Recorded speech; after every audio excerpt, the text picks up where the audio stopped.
Hey, it's Jody Taylor of snackysays.com. Why did I say it like that?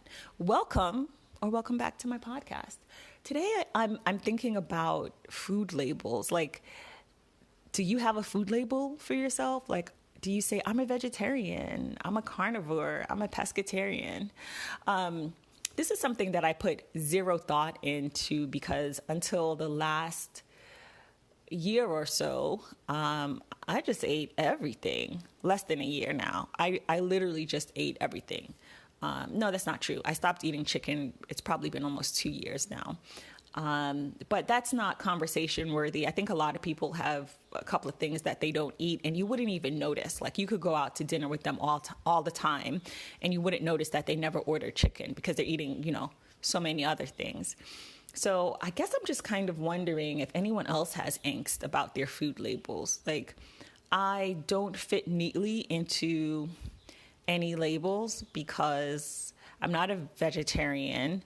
I don't eat eggs. I don't eat dairy. I'm not a vegan because I do eat seafood. But I don't eat seafood every day, so I don't feel like pescatarian really fits. I'm mostly plant-based. I've drastically cut down on my processed foods. I don't eat ultra processed foods. I try to stick to one ingredient foods, like 5 ingredients or less. That's kind of like my own arbitrary number. Like I can pronounce the ingredients. And by the way, if it's a long name, it doesn't mean it's a bad ingredient, but I'll Google it. I try to be informed. But I've really struggled to have succinct conversations about how I eat. So I kind of avoid them. And I also feel like sometimes, this hasn't happened often, but it's like, good for you. Maybe people don't want to hear about how I'm eating. Socially, it is a drag because I feel like there's a lot that I don't eat. And it didn't seem like that to me because I was 99% of the time, just eating at home. But I've had occasion to go out 5 or 6 times, like to a restaurant, maybe less than that, maybe 5 times. And it's mostly been a shit show because if they don't have vegan dishes, which I just find easier to order, it's like they have vegan dishes, but they taste not that great. Or they have things that, and I'm not vegan, but it's just easier. Like if they just have a menu, or it's like they have a fish dish. This happened to me, and it's made with butter and cheese. Like even the vegetables have cheese on it, and it's not in the menu description. And so I ordered it without any dairy, without any butter, and it was really just okay. I ended up eating 2 bread baskets. Okay, maybe it was 3. The bread was really, really, really, really good. But that's not the experience I want to have. I guess I'm just kind of like, I'm really curious if anyone else is going through this as you've changed how you eat. Does that mean we don't go out as much or we eat before we go out? Like, I don't want to be that friend at the table who's like, oh, I don't eat this, and put this on the side. I think it distracts from the community feeling and conversations. What I've been doing is looking at menus in advance, seeing where I can make substitutions, eating in advance before I go someplace, packing a lunch bag with ice packs and just having my food for the day. But, I don't know. I guess it's part of my journey and the process of, I guess it's just something I really put zero thought in, and I feel like I'm struggling with it. So if you have any advice, if you've been through this, if you think I'm overthinking it, which is probably 150% correct, like my cousin said the other day, like, why do you have to have a food label?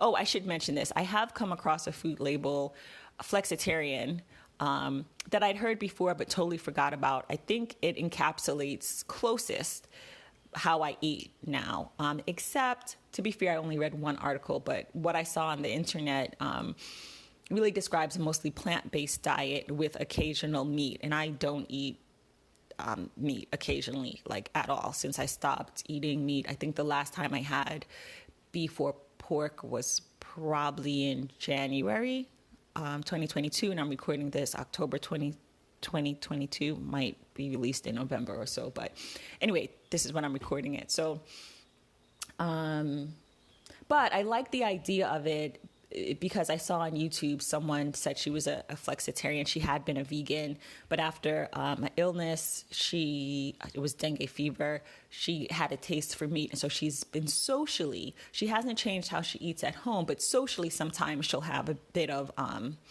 like meat when she goes out, or maybe, something with eggs. And she didn't actually go into great detail about it. And it was really a birthday vlog. It really had nothing to do with her diet, but she mentioned it in passing. And I just grabbed onto that because it does make it smoother when you can just go out and order and eat when everyone else is eating.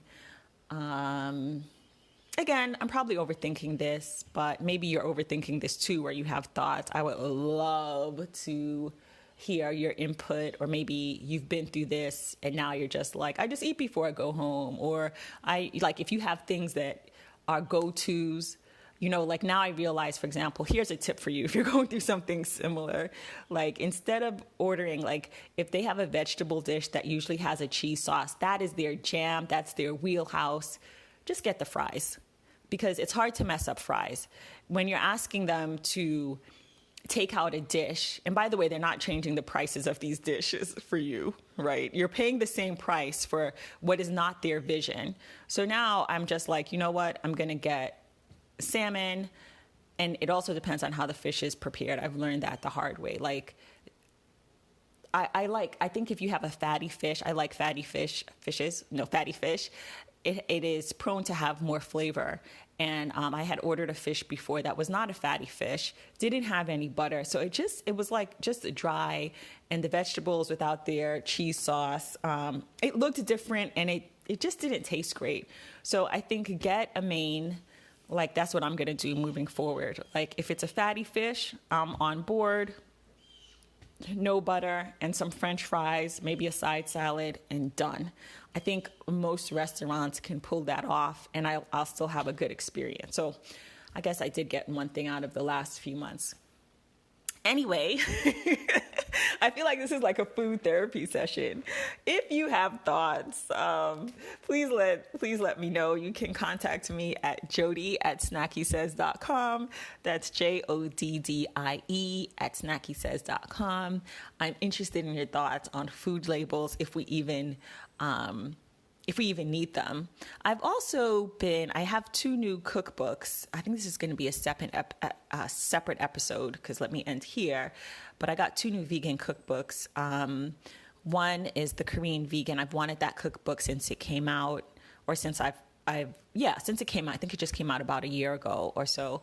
And the other is Tabitha Brown's new vegan cookbook. And I have one more that I'm going to get, Mina Rome's, just because they give me ideas on how I can jazz up what I'm eating. And these are physical books. I don't always buy physical books, but I do always buy a physical cookbook because I like to hold it in my hands. And then I also have Vegan at Times by Jessica Seinfeld, which I find really inspirational. And I guess that speaks to flexibility.